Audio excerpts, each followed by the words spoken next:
리박스쿨 대표팀 운영 얘기로 시작해서 늘봄학교 얘기까지 좀 저희가 왔는데요. 얘기를 듣다 보니까 이게 늘봄학교가 어떤 역할을 하는 건가, 이게 더 의문이 생기는 그런 상황인 것 같습니다. 이 교육 현장의 얘기, 실제 교육 현장을 제일 잘 하실 만한 분인 것 같아요. 장대진 서울교사노조 수석 부위원장과 이 문제에 대해서 얘기 나눠보도록 하겠습니다.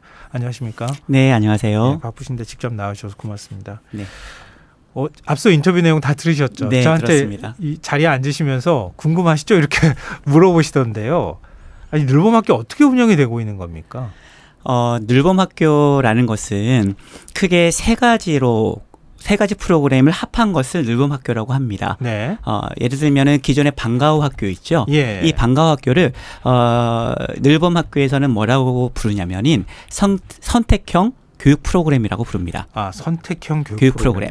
이 방과후 학교는 1학년부터 6학년 학생 중에서 희망하는 학생이 자부담으로 자기가 돈을 내고 유료로 네. 참여하는 것이 방과후 학교고요. 일종의 사교육을 대체하는 맞습니다. 프로그램인 성격이 있는 그렇죠. 거네요. 네. 그다음에 선택형 돌봄. 그래서 돌봄 교실이 있습니다. 네. 돌봄 교실 같은 경우에는 이제 학생들 방과 후 또는 수업이 일어나기 전 오전에 네.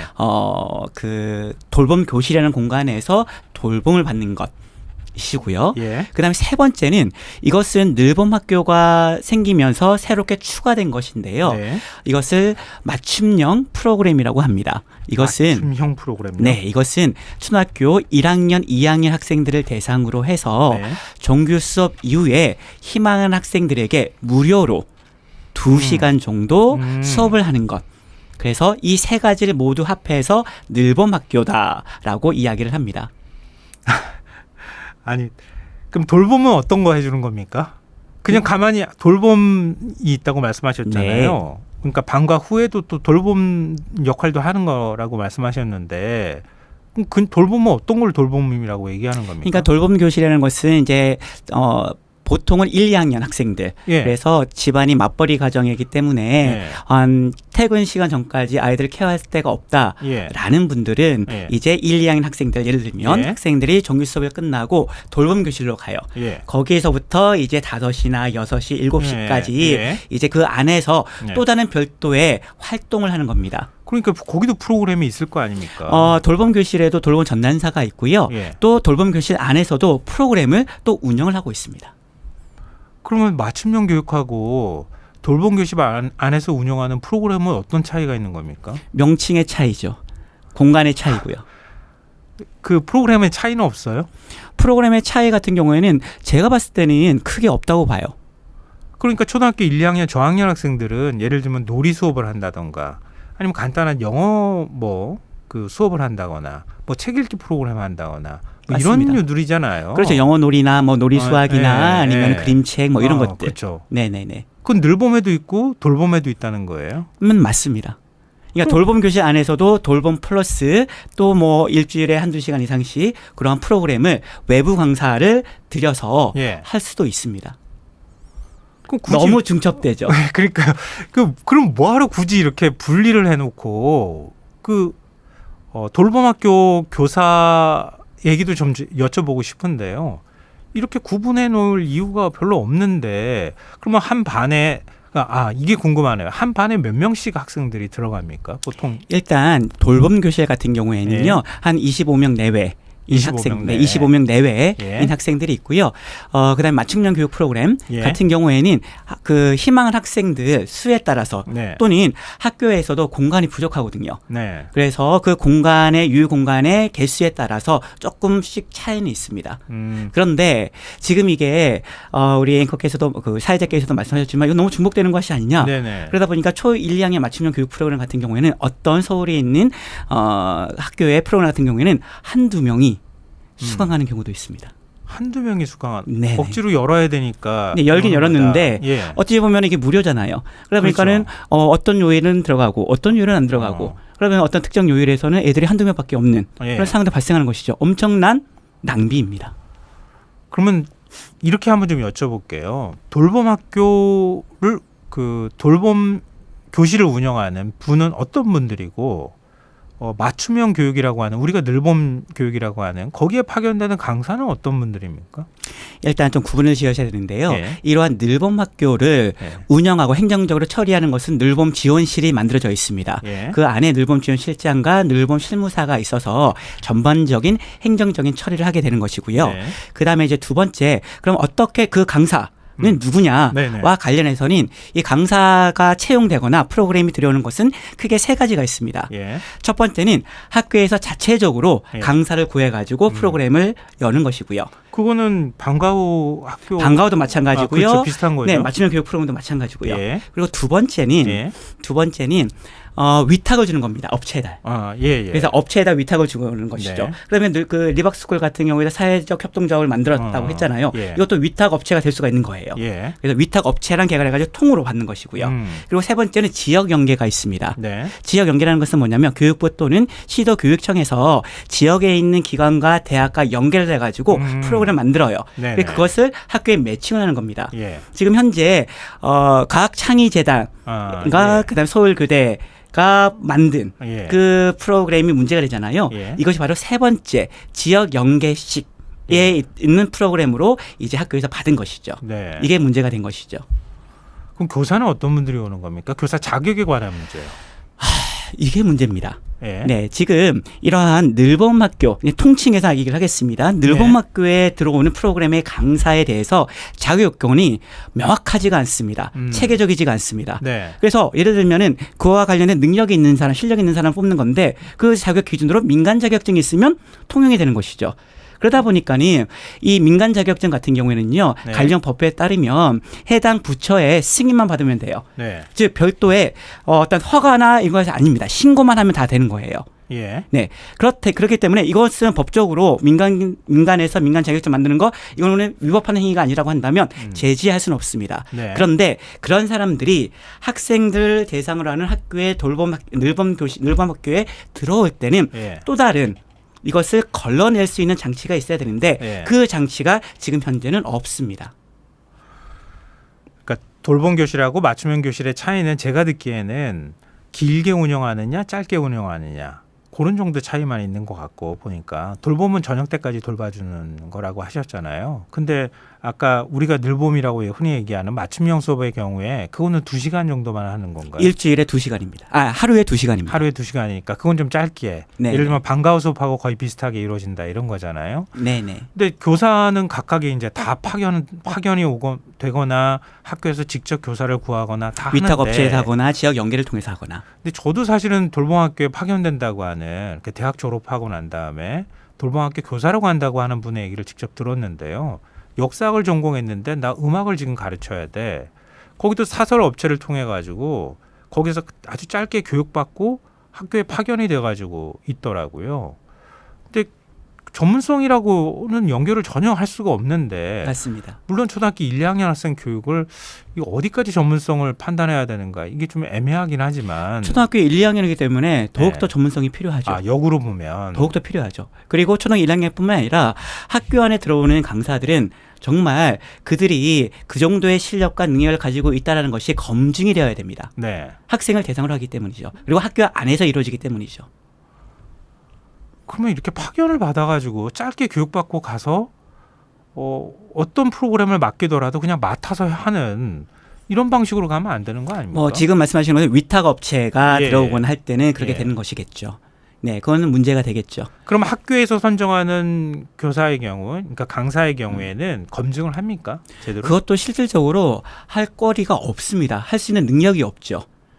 그러다 보니까는 예. 이것들이 갑자기 늘봄 학교가 도입이 1년 정도 앞당겨지게 되고 네. 그러다 보니까 프로그램과 강사의 수요가 많아지게 되고 네. 그러다 보니까 학교에서도 이것을 걸을 수 있는 장치 분명히 없습니다. 관련된 길라잡이나 네. 가이드라인에도 그것이 명시되어 있지 않아요.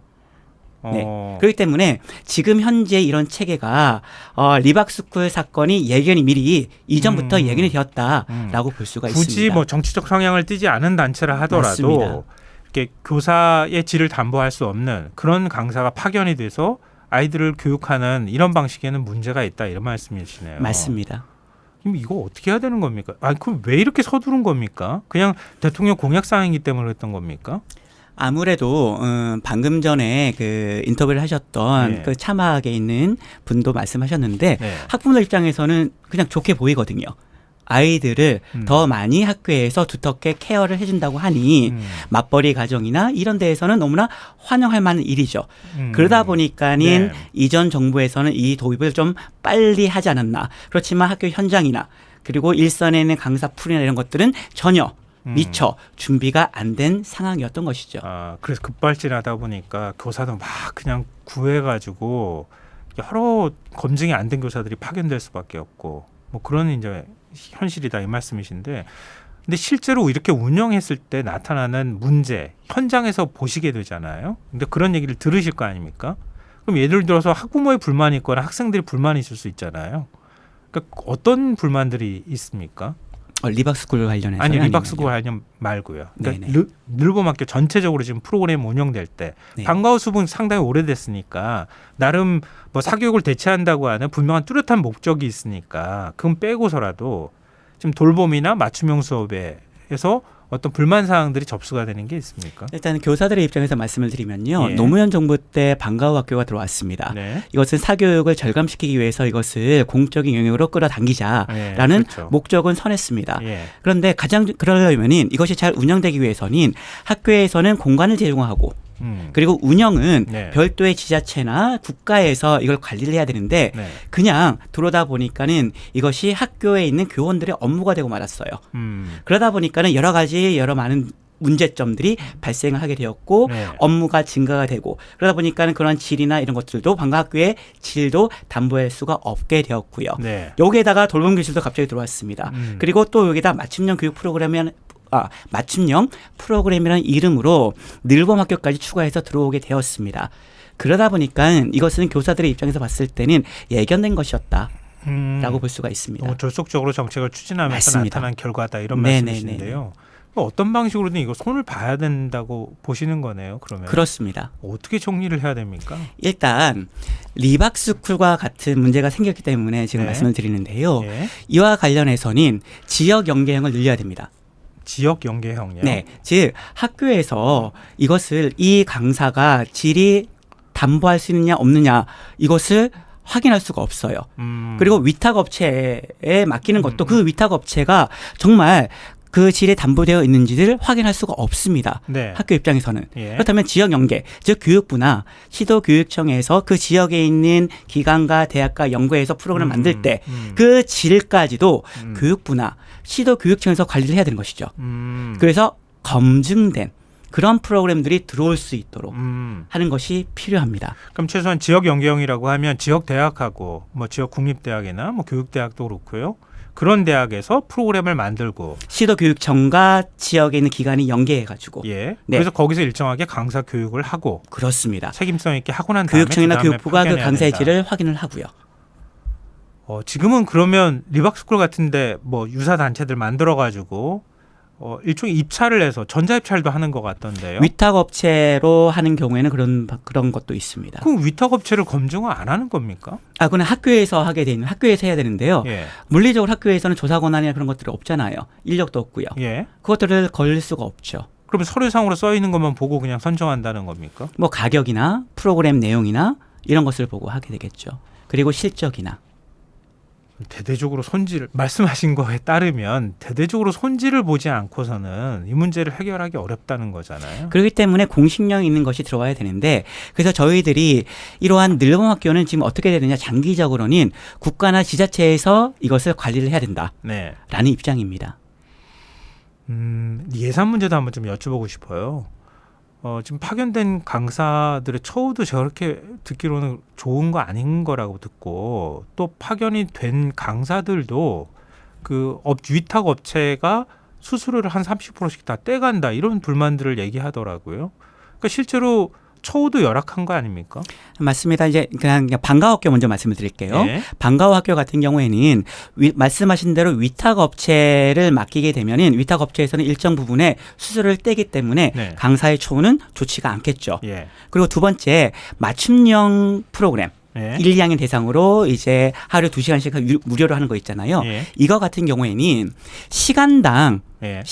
강사비를 책정해서 줍니다. 예. 어느 네. 정도 됩니까? 시간 한 4만 원 정도일 겁니다. 4만 원 정도예요. 네. 근데 방과후 학교 같은 경우에는 예. 내가 역량이 있어서 학생들을 많이 모집하면 학생 1인당 강사비를 받거든요. 네네네. 그러다 보니까는 많으면 많을수록 더 좋습니다. 아, 근데 그러네요. 이 맞춤형 교육 프로그램 같은 경우에는 애들이 적건 많건 간에 상관없이 한 시간에 4만 원밖에 안 됩니다. 서울과 같은 경우에는 대중교통이나 이런 것들이 있기 때문에 어느 정도 예. 교통비가 세이브가 되지만 예. 지역 같은 경우에는 예. 교통비 이동하는 것도 생각했을 때 그렇죠. 정말 강사를 구하기가 어렵겠죠. 그럼 그것도 사실은 예산을 편성해서 그냥 그렇게 딱 정해 준 거니까. 그렇죠. 시간당으로 계산해서 정해져 있는 것이죠. 그것도 거기에서 예를 들어 위탁업체에서 파견된 경우에는 30%를 거기서 떼간다거나 뭐 일정 부분 수수료를 떼가겠죠. 꼭 30%가 아니더라도. 일단 맞춤형 프로그램 같은 경우에는 위탁을 주는 사례는 거의 없는 것 같아요. 거의 지역 예. 연계를 통해서 하거나 아니면 예. 학교에서 직접 하거나 아니면 기존의 방과후 학교 강사들 있잖아요. 예. 그 강사한테 부탁해서 이것도 같이 좀 해달라라고 하거나 이런 식이 되는 것이죠. 현장의 얘기를 들으니까 좀 여러 가지 문제가 좀 보이는데요. 다 손봐야 되는 거 아닌가 이런 생각이 드는데 부모 입장에서는 우리 아이 맡길 곳이 없어요. 이러니까 어떤 방식으로든 아이를 학교에서 붙잡아두고 교육을 한다고 하니 믿을 수밖에 없는 상황이잖아요. 근데 사실 거기서 어떤 교육이 이루어지는지를 학교에서도 교사가 직접 참관한다거나 그걸 감독하지는 않을 거 아닙니까? 일단은 그 프로그램 만족도 조사를 하기도 하고 공개 네. 수업을 하기도 하지만 아무튼 그 늘봄 지원실에서 그것까지 관리하는 데는 어느 정도 한계가 있겠죠. 알겠습니다. 갑자기 저도 어린 아이가 이미 이렇게 성인이 돼가지고 관심을 잠깐 놓는 사이에 굉장히 많은 변화가 있었고 그 변화가 된 정책들이 학교에서 제대로 정착되지 못하는 것 같아서 좀 안타깝기도 한데요. 이게 마지막으로요. 늘봄학교 교육에 대해서 어떻게 변화하면 좋을지 짧게 좀 말씀해 주시면. 네. 네. 이상하게 이제 학교라는 공간은 학생들과 관계된 것이면 다 학교로 다 쏠려 몰입되어 버립니다. 네. 근데 학교의 본연의 역할에 충실할 수 있게끔 교육 활동에 충실할 수 있게끔 하는 것이 필요합니다. 온종일 돌봄 필요합니다. 그것을 굳이 학교한테 모든 것을 맡기는 것은 바람직하지 않습니다. 그래서 차츰 이것을 지자체나 국가에서 늘봄 학교를 관리하는 시스템으로 가야 된다. 근데 한 번에 갈 수는 없습니다. 네. 그렇기 때문에 중구형 돌봄 교실이라는 것이 있거든요. 그래서 공간은 학교에서 그다음에 알겠습니다. 운영은 지자체에서 하는 그런 것들부터 점차적으로 도입했으면 하는 바람입니다. 예, 오늘 말씀 고맙습니다. 네, 고맙습니다.